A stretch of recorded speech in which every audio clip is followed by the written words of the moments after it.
And now we have a big treat for you. We're at C.G. Higgins Confections, your brand new location here on Lincoln. Yes. And it's a big, nice property that you have. You guys made a move, how recently? Well, it wasn't really a move. It was an addition to what we've already been doing. I've had the store just off St. Francis Drive for about 10 years. And we realized that it's easier to bring the store where the people are as opposed to getting people to where the store is. That's not really a walk-by location. Right. So being a half a block north of the plaza, right here in the heart of downtown Santa Fe, is very exciting. And it's a wonderful patio you have outside. You're thinking about getting a couple tables out there. Working on getting a couple tables right outside the windows. In the meantime, we have 2 nice tables by the windows, plus some other seating. So the idea is to create a nice experience for people who want to have just a coffee or come in and sample some of the other fine things that we make, Yes. including our signature cinnamon rolls, which I happen to have some right here. Which just smell amazing. If They are we had amazing. smell-o-vision right now, people would be Smell-o-vision, in yeah. heaven. You have been making candies and confections for more than 30 years. 35 years. Why? Why? What's the passion behind it?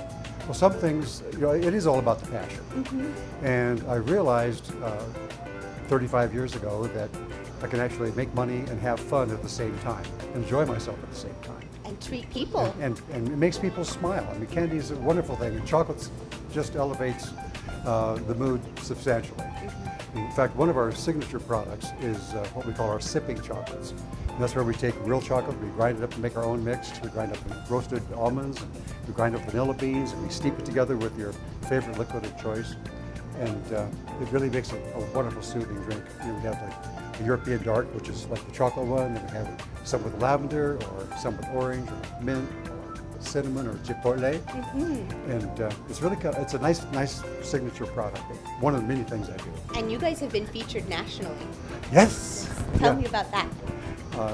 Just a while back, the Food Channel Network made contact, and they wanted to do a little segment on my chili pecan brittle. Yum.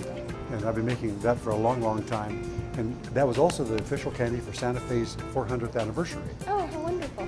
So it's been well recognized. I've won awards at the SCOBY competition in Albuquerque at the Fiery Food Show.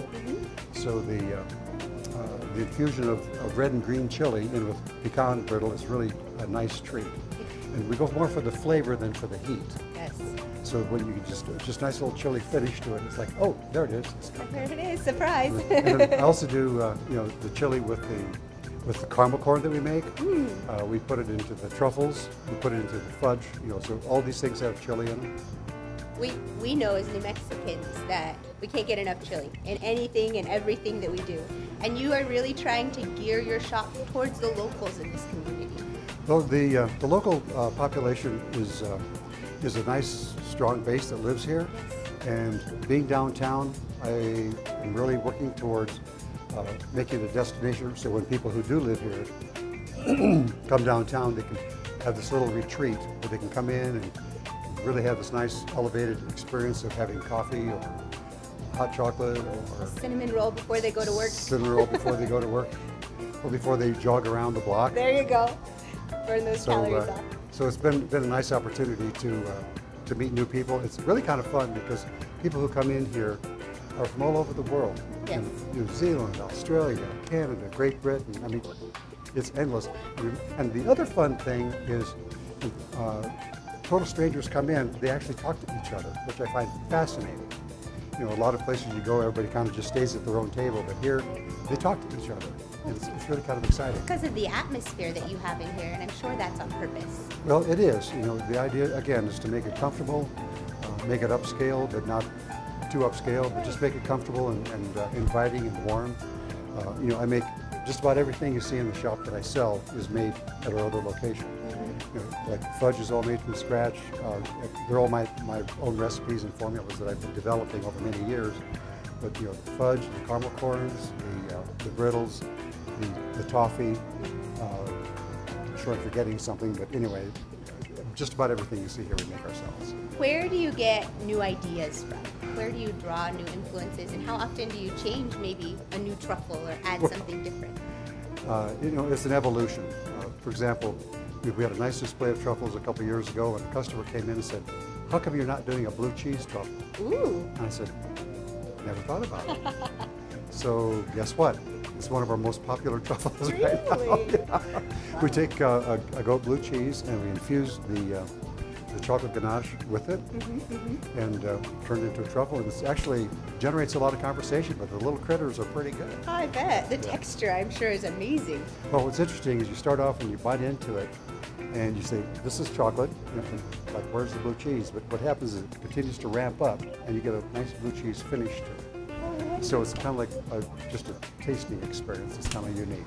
So a lot of your inspiration you draw from your customer base and those that come in. But that helps, and of course, developing the lavender products. I've never made lavender products until I came to New Mexico. And now we're doing, lavender-infused sipping chocolates. We do it in the fudge, we do it in the truffles, we do it in the caramel corns. So, and the lavender farm in Abiquiu, the Purple Adobe people provide the culinary lavender buds that we use. Oh, wonderful. Are most of your products like that where you use local farms or local We try areas? to source locally whenever possible. Sugar's not grown in New Mexico, so we can't do much about that. But the piñon is. Yes, unfortunately they're very difficult to locate and they're are. very expensive. So sometimes we have to use an alternative. That's okay. What is your favorite thing in the shop? My favorite thing actually is the chipotle truffle. Again, we take the chocolate ganache and we infuse the chipotle. It's a raspberry chipotle truffle. So we use real raspberries in it, raspberry puree, and then we put in the chipotle powder. And again, the chili always, whenever you mix chili with candy, the chili part comes at the very end. So you start out with the chocolate, and then you taste the raspberry, and then you taste the chipotle at the end. So that's really probably my favorite.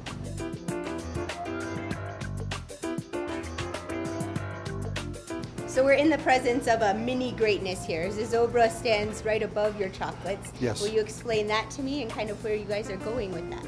Well, it's actually kind of a thrill. I put together a licensing agreement with the Kiwanis in town, and we're creating these wonderful little zozobras on a stick, chocolate zozobra on a stick. Oh wow! And so it's the zozobra likeness, and we have to hand decorate to get the colors to come out better on the product. But it's really fun. So we'll be having the zozobra chocolate suckers available very, very soon. Wonderful. And it's a nice tie into the local thing going on. We do another thing that's kind of fun as well. Whenever any customer buys our fudge, we take a portion of that sale and we donate it to the Food Depot. So when people buy fudge, they are doing two things. Number one, they're getting a great product, and number two, part of the funds go to the Food Depot. And my understanding is that the Food Depot can actually serve like 4 meals for $1. Right. Which is incredible. Yes. So it's nice to be a part of that as well. You're not only boosting your spirits via chocolate, but then you get to boost them because you have a good attribute that you're giving to the community. Exactly. That's wonderful.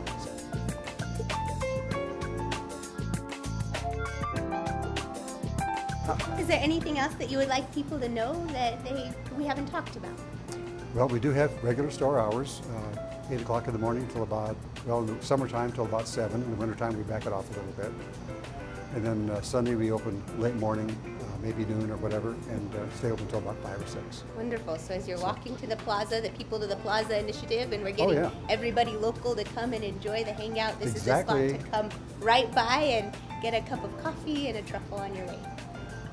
Exactly, or even a sipping chocolate. Wonderful. And we're using Taoist cow ice cream, which is a real thrill because they are pretty selective on who they sell to, and we're thrilled that they were able to provide us some product. So it's good. It's all good. Well, Mr. Higgins, I think we're going to get to tasting now. Yes, you are. And thank you so much for being here. And we invite people to come stop in and enjoy that sweet treat throughout your work week.